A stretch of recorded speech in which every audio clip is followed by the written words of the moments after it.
Hi guys, Kirk and Jason here with Kirk Giordano Plastering. What I'm going to show you folks today is ceiling repair. Now, somebody stepped through this ceiling. I've done it myself once or twice too in the past 30 years. What we like to do is try to contain this because the folks here don't want me to pull the whole ceiling off, and I don't want to pull the whole ceiling off. So a natural buckle is what I'm hoping is about right here. Where I could end up going is to way over here, but I want to try to contain it right here, and about right there. That's sort of wishful thinking because I could stick my hand in here. It's about 4 to 6 inches down, and so what we're going to do first is, generally what I'll do is I'll come in and I'll score it. I'll take my knife here and I'll make some lines where I want it to stop. If you're going to do this, guys, put some glasses on, because this dust and grime and all the rest of that stuff will get in your eyes. All this is it's kind of like sheetrock. You mark it out. Will it stop here? Maybe. Maybe not. I can see that this one here is going to be about right here, and I've had this ceiling fall on me as I've been marking these guys, so it's nothing new. It doesn't hurt, it just gets you dusty. Here I want to contain it about right to here.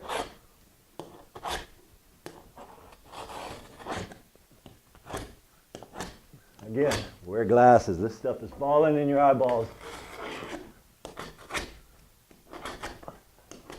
Okay. Now one little spot right here.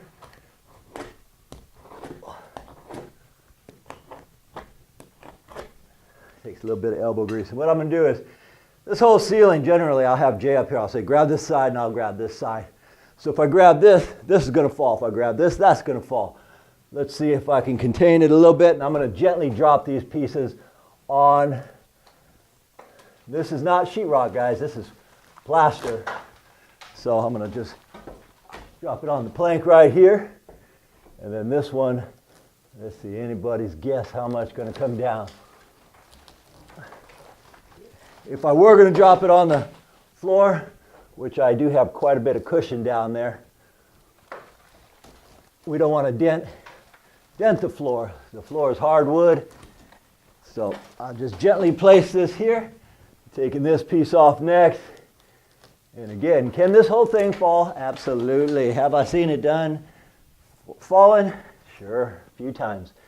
Okay. Hey, that's a lot of good paint right there to hold that heavy piece up. So drop this down. I don't want to make too much of a mess for us. Here, I'm hoping it stops at where I scored it, and sure enough it did. After I pull this off, Jason and I are going to prep this. I'm going to hit it with a bonding agent. Because I want to... What these are, guys, let's see. These are keys. Now, our stucco will mushroom through those, and that's how it adheres. It keys on. So the lath here, these openings are what we call them trade keys. So my new plaster is going to go through these keys, mushroom on top, and that's how it's going to be held. I'm going to take Weldcrete, or plaster weld by Larson's, and I'm going to hit this with a bonding agent. That way it gets rid of the dust, because when I start to plaster this, if there's a lot of dust, it won't adhere. So anyhow, I'm going to continue taking this off. Jay hates it when I do this dusty stuff with his camera lens. So in about a half hour, we'll go ahead and show you how we put it back together after I remove a little bit more. Okay guys, I have taken off all I want to take off. And remember, I told you these were keys. Now the stucco, my new stucco, is going to go through this opening and mushroom it back, and that's how it keys. Some areas like this, tap it just gently and get your head out from under it. All you do is just barely tap it. If you hit it too hard, what happens? You loosen up the whole everything else around here. You don't want to do that. I've already taken off everything I wanted to, and it was just about what I thought. So this is all I'm going to do now, guys, and then we're going to wire brush this, apply plaster weld to it, and get busy with the actual applications of replastering it. Okay, guys.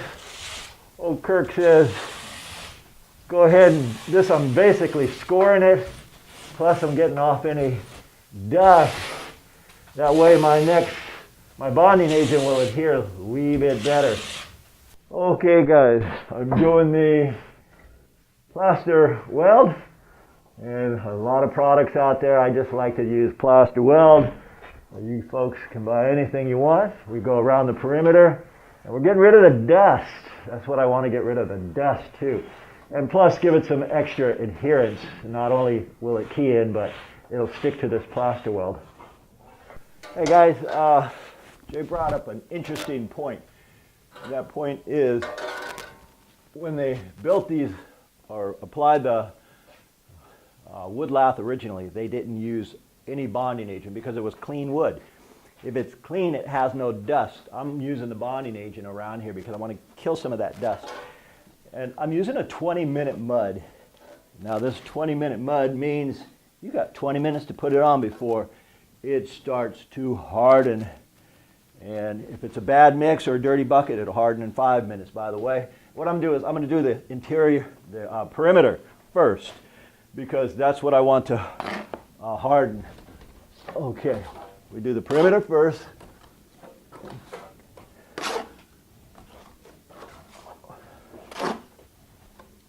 And we'll key it in there, guys.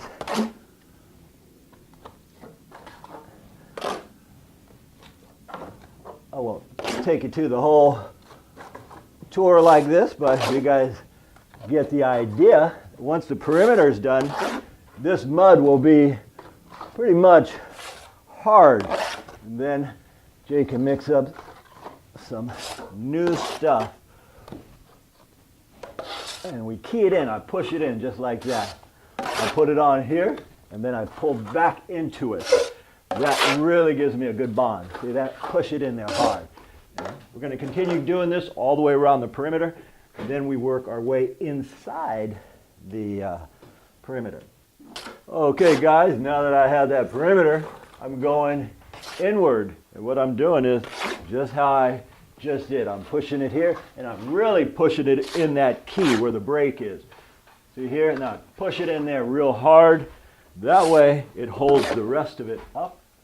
And just push it in here, and I can feel this mud getting stiff already because it's 20-minute mud, but it's going against dry wood lath, so it's drying it out real fast. Anyhow, Jay's going to get ready to mix another bucket, and we will proceed. Okay guys, the perimeter has gone over twice. Now, that mud is already getting stiff. See, it's pretty hard. I don't want to get it too hard because at the end, I'm going to go ahead and fill the inside now, but at the end I'm going to coat everything real fine because this is what we call an orange peel look. So when I'm done with everything, I'm going to take a heavy roller, dip it in water, and just give it that orange peel look. By the way, guys, if anybody says, gee whiz, Kirk, what are you using? I'm using a fast set 20-minute mud. They've got this at West Side, they got it at Home Depot, they got it at Lowe's, and it's not all that exact same brand, guys, but it doesn't, I'm not real partial to any one particular brand. Anyway, so now we're going to go ahead and do the inside of this guy here.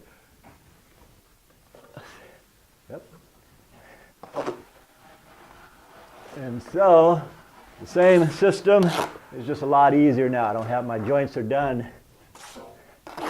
Just back and forth. All I'm doing is just getting a scratch coat on here. And no, we don't have to put scratch marks in it either. All we got to do is make it adhere on the other side of these wood lath, and that will adhere it. Whoa. Okay. So same thing, guys. I'm going to continue with this mud, and Jay just mixed this, so it's pretty soupy, just the way I like it. Okay guys, again, we're putting our second coat on here. Now we can't really rush this stuff, so what I like to do is we're going to put this on right here and then take a 10-minute, 15-minute break to allow this to set up. By the way guys, I'm using a plaster. This stuff here, really, it's not like sand and cement. You can't do this with sand and cement. Anyhow, A couple more strokes, I'm going to be done with this bucket, and we're going to give it about 15 minutes and go have a snack. Okay, guys, I had a fella email me and said, Kirk, I'm doing ceilings. Do I need that Darby you use for outside? No, you don't need this. And I'll tell you why. Because this ceiling, if you were up here, it's a wavy ceiling. They did this 100 years ago. We're in a Victorian home. This ceiling has got so many waves up here, you get seasick if you look at it. It's just wavy, so you don't need that. Another thing too, okay, Jay just mixed me up this last batch of mud, and I'm going to go ahead and put that second coat on. And here's what we do, guys. Now, by the way, that's hard. We just took a 10-minute break. I had a banana and a cup of coffee, and that's hard. Okay, so we're going to put this next coat on it and chew it out. By the way, too, guys, when I looked at this ceiling, first thing I had to find out is if there's insulation in that attic, because if I remove it, and 100 years ago they used to just shoot that stuff in, or it didn't used to be like the stuff with the paper back. So if it had insulation up there, I would have had to say, well, we got to vacuum that stuff out. Otherwise, when I remove it, it's just going to, it would have a pile on the floor of the insulation. So anyway, we got lucky. There wasn't much up there. Although I still have that dust all over me. Let's see. So now, guys, what I'm doing is I'm going to chew this whole thing out. And then when I get to that stage, which is going to take me about 15 minutes, I'll show you how we match this texture too. Okay, guys. Now, a minute ago I said this wall was, or ceiling was somewhat wavy. That's what we're matching. That being said, what we don't want is a concaved ceiling here. We want it to match this from that side. We don't want a hump. We want it to flow gently and have some gentle slopes like the rest of it. So that's what I'm doing right here. And this is going to have to set again about, I would say 15 minutes. And that way I can put my texture in it. All right, guys, just when you think, man, that looks easy, I think I can do that, I'll show you a few more things that are still necessary in order to get this. One of the things is, I take my float now with a little bit of water, and I'm using a new float. It's not all full of sand and grit. I go over the perimeter. I go over the perimeter to get the joints in. After we got the joints in, here's another thing. This part actually is more difficult or takes longer to learn than the rest of everything I've done. Okay, now you take this float and get those lines out. Get those lines out. Come here. The more water you have on this float, the more they'll come out. I'm kind of getting kind of dry there, so I'm going to dip it back in this water. And again, guys, this part takes practice. Get those trowel marks out of there. And plus, what I'm doing too is I'm bringing it back to life. Meaning, if I hit it with this, let me show you something, guys. If I hit it too soon, what will happen is, okay, I hit it too soon. It could take the texture right off, but we're about ready for it. Okay, so I'm going to go ahead and set this little wet guy down and finish floating everything, and this is about ready. Perfect time to hit it with the roller. And again, all I'm doing is I'm putting this on its flat edge and getting some of my trowel marks out. And besides putting it on the flat edge to get the trowel marks out, I'm checking the consistency of the plaster itself. As I said a minute ago, this part takes a lot more practice than any other aspect of doing this. So I'm checking it, basically. If it's too stiff, the roller will do no good. If it's just coming off everywhere, then the roller will sink in and won't give it that texture that I want. So I'm prepping it. prepping it, getting it right to where I know is about right. And if I need a little bit of mud, I still have some in that bucket there. Okay. Get that. Got any holidays? No worries. The float will get rid of them. Got. Okay. And we're about ready to use that roller now. And just give it that orange peel look. Okay, that's done. Now I take this, I want to dip it in a little water. I don't want it too heavy where it's falling all over the place. And the fatter the roller, guys, the better off you are. A little cheap roller won't give you any texture. You need one of those $10 fluffy ones. This one actually has been used a few times, but it'll work. And this is all we do, guys. We go over it with the water. The camera's probably not going to show this, but what I'm getting is, I'm getting an orange peel look now. This way, when they go to paint it, they won't say, "Hey, Kirk, you know, everything you did is groovy, but it's too smooth. The rest of the wall is kind of dimpled like an orange peel." So that's what we do right here.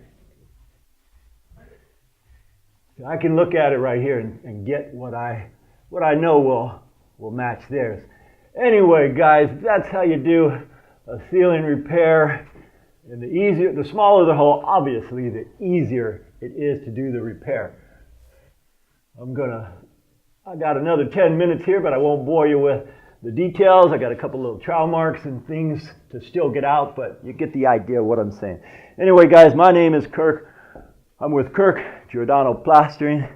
As usual, Jason and I thank you for watching, and we will see you guys on the next fix. And by the way, guys, if you like what we do, click below, subscribe. If you want to see anything, just write down, "Hey, Kirk, show me how to do this or that." As far as it's got to do with plastering or stucco, we'll show it to you. Thank you, and again, we'll see you on the next one.